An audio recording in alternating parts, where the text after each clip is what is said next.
tuni ni ko hi tabang pha pha la phan ho e mu sau hingjing pa pathin ha chungnung thangwa na ka hin pi na hi ke ma dia sau kip mongkor khupi hachel ministry tuni inam bi pi tiao til khaw na le thuma samlam ta neu kha ka hin nei nom kinin hi chu hiai le pakai pathin inam pum pi di wa ga te ai thupi o kana ka to theina dingin nagam sungu suthing tawin nang ho ki suthing ovin ti hi somlam ta in haulim ka hin nei no mi nei hi nge iji ive veute igam sungu iveng sung iku sungu veute su thing ding atame e ma chi ki veute iki su thing na diu atami nei kadam mi te ho tulai ta a ali aneu aho awai lam kai milham ibon chawa ilung lai gil chewa umjing la cheng jing chu ipi ham itile igal thu hi ni igalu chung sang thu hi ni yem namon chewa itau we gali zo theina dingu pakai pathina kona panpina ama inam pom pevin gal zona inewa separate administration imu theina ding win itau jing na we ain la pakai pathina kona thupi init takawa imacha lo diu hi ti ki mu ne pa lung dei pa hong chu ibol anga ye pakai jin ipi bol dinga ai dei sau ham tu di ni kho hin im namon chewa hoi tan ki gel so ke kin ute kanam mi ti ho ai ma chi ki gel ute wan lam veutin pakai lam veutin ki gel hi ti mi kon khanin mi pi movement ibol lo wa nasata amipi ikipat lo wa ki phinai bol lo wa le imacha lo du he ti loyang social media whatsapp la donga ong ki sei jing ni kon khanin gali kap lo wa galmi ti isu ki chat lo wa central government isu ling lo wa le sa chu i machai mu lo du he tia sei loyang om ki ni kanam mi ti ho i he thim lo ji o he tu chung i galu hi pakai pathinin ku kinam mi te ei ko naw gal hi pu vi nei ei su tu naw la ei sim tu naw gal hi pu vi nei ya su pakai pathin to ko le thil gun khat um hi ta ji achu ama thu pi in no ngai ne he ama thu pi in no ngai ne he pa thu pi in wa alung lama i chon ta ka win ei malung gel ngai tu bangin ima khu hi macha lo ding he kanam mi te ho nagam sungu su thing tawin nang ho ki su thingu win ati le thil khat hi chula wa noi le set among thai ding thil ho sanadang ka sumla pai gam la go ki ti ho he jing la thai among thai thi thil he bo we pakai pathin nanga ku nang le ke ya ko na ange chu thil dang hai po ila gau hin khu su cha na wan tun sot lenga ma ding hi pa lung tu mai bo wi ni tu ni enam pum piu hi pakai pathinin tun sot lenga ma ama ang sunga pakai Jesu Christa lengwai hop na no ang sunga nom ta im diu hi pakai pathin dei sa he hichina dinga chu pakai pathin tu ne api pena hagau wai hung su chi lo he bo wi ni nathil si bol na wa ko ne hung kile he tawin nei ho dano system pang adi po e hi ti zo nei ho diu he kana hi ti na to diu he ti ai hil jing o he bo we pakai pathin hi igalu divin aki sabui pu ne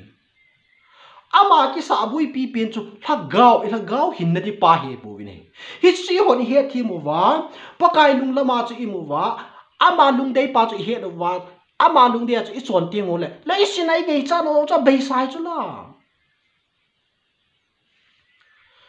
ye chun em namon che wa lung lai gil pe tao na ta thon pan lao te ka ti adi sana ke hi kong ham do po wa la hin holam kai ho highest institution badia in a church leaders so he katil khaw nom le kat chau nom na le koi mo na nom ji hi cho tu chung i galu hin nam pi ga hi so nam lam kai ho se le sie su lam kai ho se not do ding he po ho lam kai ho tua hi a ma church organization la denomination ki bui pi phat hi poi nang doctrine tia ki sei phat hi poi ta sana ma khan to na mit mua khan to na church building ai lo wal administrative office ai lo wal gambe area bui pi phat hi poi election bui pi phat hi poi i bui pi diu chu i ho bung sung wa hagao mang thai i bui pi ngai pakai lung dei lo pa chu i khul do ngai khumol do nga doi khom su phu lu a su thing tam pi me su thing ning tam pi me in ding in koi ka do nga nen bu ho hui tu ma hal ha ding tam pi me mai cham pum go thil tu a thut nam ding o me ho lam kai ho tha cha ho im na mun che wa ki ngai tu te spiritual war strategy ki sim taw hi te i ho bong sung wa sajan khaini talab ni izat umam lis bol pha da hi kham thia ki bul izat umam lis bol pha da hi ho in kailo izat umam lis bol pha da hi mobile phone a khang tha khang dong izat edik umam pathin thu kho sa lo wa izat tam bui pi pha da hi thaga wa ping tha mi izat hinam lo ho izat ham ti bui pi pha da hi ho in kailo izat umam ti bui pi pha da hi hoi tein ho lam kai ho ku ki nam sunga ho tha cha ho lam kai ke heti ho round table khana na to kho mu wa spiritual war strategy he phatake cha na sim kho mu angai tha na hi hoi ta na mo na ki pat wa pathin thu ta ki tu a tau na en ngol pu ma tau na na ki pat wa inam sungu wa su thing ning ho hin hang sep wa ngai na hi kani lei ki bol ho hang san tain oppose bol winang hang sap win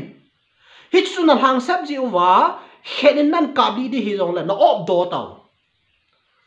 pakai jesu krista mina thuta thu pathin adei lo na hang sap ja khanin na kap kha ding hei yong le na tha kha ding hei na op do tang pakai mina na thi di chu martel chang tang na gam na nam dam na dingin ki sei ji nga khan lo hi iti lo hil diu hi ha ta any ngor diu tao na ta thwa pen ila diu i gam sungu wa hagao ga hi na sa ta isa no ngai ta ri ke hi ka chi na hi hoi lai mun khulai ka kain sa kan hanga khulai lenga ka chi na jong khat la nin sa jan khai ni talap an la do la he nang pa su pinu hi chi na ne chu poison he bo ve jesu na dei po ka ta hang san ta ka sei hi tia hi ki ko san san ngai ta ne hi chi thu ta thu chu jang ke cha na chi pya na sei ji a pakai pathin a dei lo na so pi khan a bol chu na ko san san na pho a hil to na ko ma khanin na mu da jong na kho lo pi chu na ngai lu ja na bol chu na nam dam na ding ja na bol chu ki cha hi tang ti ja hi tang hang san ta in pang tang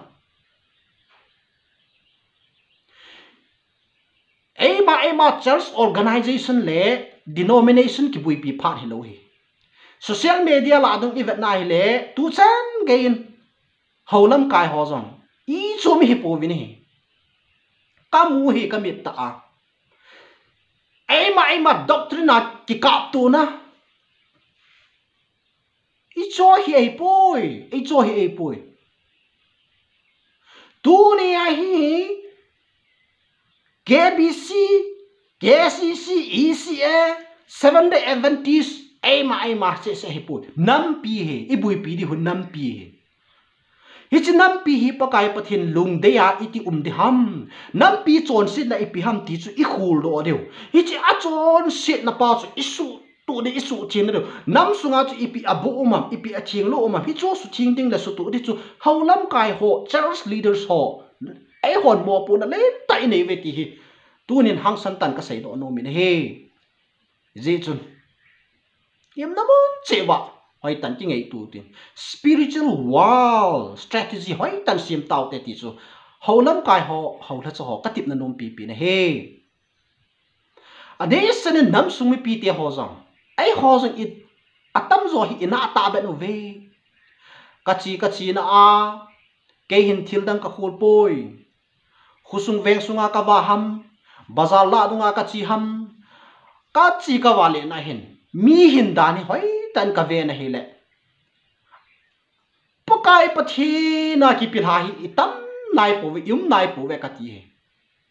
ane au pe na sei denga in sun tin chengo wa hi sajan khaini tala bo pe na lai ki thiu mo mong lu tuôn dòng cả ní lấy i bolu chung sang thu dòng hi i ha se wi mi ta bi ma sanga pa na ni ki ha se tai tu chen ge i sei sei jing na lai wi a bol ho dang i chun nang hi di lo na ta bet kinu a se wi le ki thim sel kin wi tunin a de sana ka ni lei bol ho nam na mun che wa hoi ta ni ki ngei tu wi a chan chon si ji a Israel mi tiang ai khu pi la zo lo wi nang chon sit ji a nam pi hi chan ge min sit ke to a hi chan ge din mun ki thong hi na het nai lo ham he nge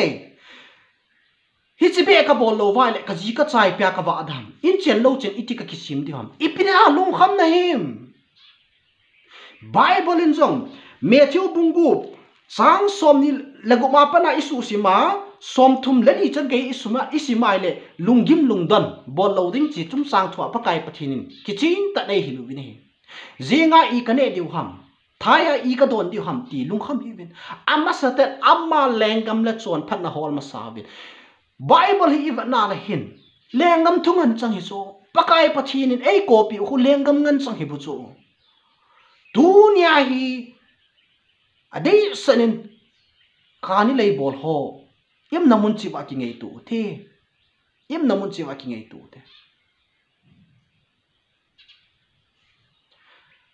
im namun chi wa hoi ta ki ngei tu te na pakai pathin adei poi pakai pathin adei mong poi ti pa hi ge lu hi te ti pa hi ge lu hi te nami pi te ho sajan khaini talama iki su boi iki sa boi jing na lai du ham corruption tu chan ge ya sumgu ne tampi na lai wen a thing lo wa sum kol ve tampi na lai ve iki man do za za ki no ve tu kum sang li to som ni la nga January February sum ka me a jong mi ni mi thum lang izat ham khat toi ki met tha ki do za cha nam wa le za cha nam wa le kisu thingu te igam sungu su thingu te hi cho hi ai bu wi pa kai pa thinin a dei lo chu aneu penas sajan khaini tala ba pa na number 4 chan ge kisu thing diu he ema mi pati ho ema in sung chi ki vet kol ta hote izi isa thaga wa ping tha hinam in sung mi itu icha thaga wa ping tha hinam ai ta in ki khul chil ta hote dunia pakai pathinin na ka to thina dingin nagam sungu su thing ta wen nang ho ki su thing ta wen ati chu hi chu hi chu la iki su thing diu chu ipida idaw ham tunin nagam nanam dam na ding ta sal hagawa dam na ding na de ya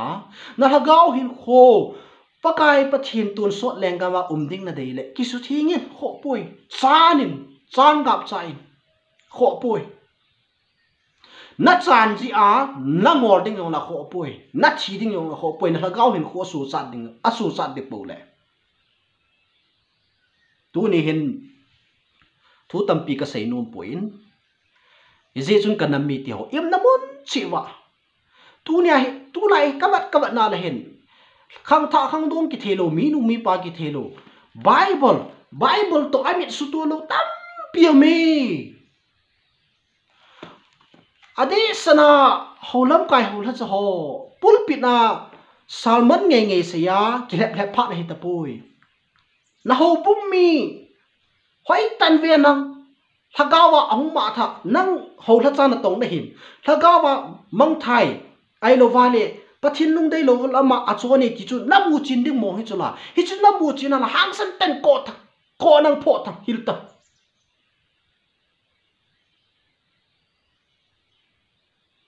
tao na ta thuin phagao burden nei ta na tong tao te khati he hulam kai ho ngei lut na tei lovin gal zo na pon te dunia hi atam zo ho lam kai atam zo ka vel ngei lut na tong poi ti hi ka mu chi ni hi ke ma ta in jong ho la cha ho lam kai tampi kanamu he ngei lut na tong pu ve to nin ngei lut nan dim vin lang na tong vin spiritual warfare pakai pathin na tonga ki gel nei ve pakai pathin lungde na tong taw vin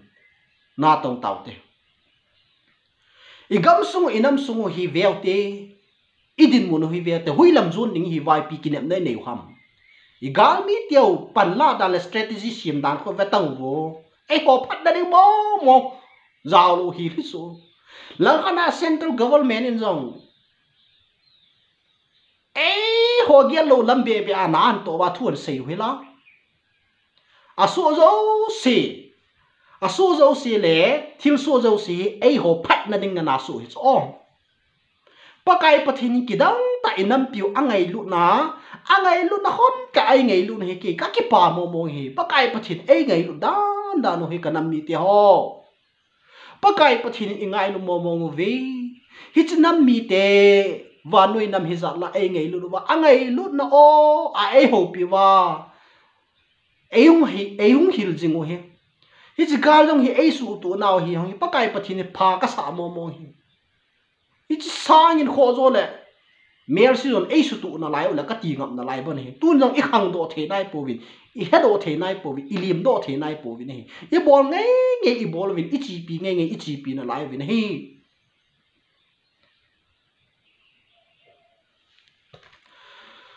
chun nami ti ho pakai pathi den ga te ai thu piu nagam sungu su thing tawin nang ho ki su thing o win ti ilung lai gil chi wa gelu te nang le kei zala nam pi dam ding hi bo win hi na la gau hin ku su cha na ding ki ngai ton ho nam kai ho spiritual war strategy ki sim taw te na sa tain yo ob do tin manam tum taw hi te nam lam kai ho nam pi dam na dingin nang ma chi na he na thip na mai men ki sung hin pa lung lam le pa to go ni pi hi he mo hi ti he chi no hi te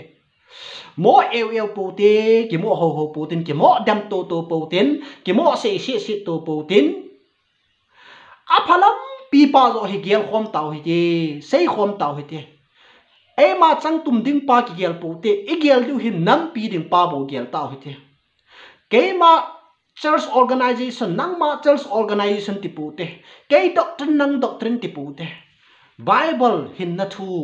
pakai pathine athu wa noi mi denga ei pi simjing ute hoi tan lung lu tan simjing ute pa lung lami he di hi pa lung lami he di hi i chon sin nau ikimu chin nai pu ve i chon sin nau kimu chin tau te kimu chin utin ki su thing tau te ti chu tu ni khwan nam mi pi te ka tip na num pi na hi ka ki pa pakai pathin inam sungo ta sa la gawin phat theina ei bu jing taw han lang ei tung do taw han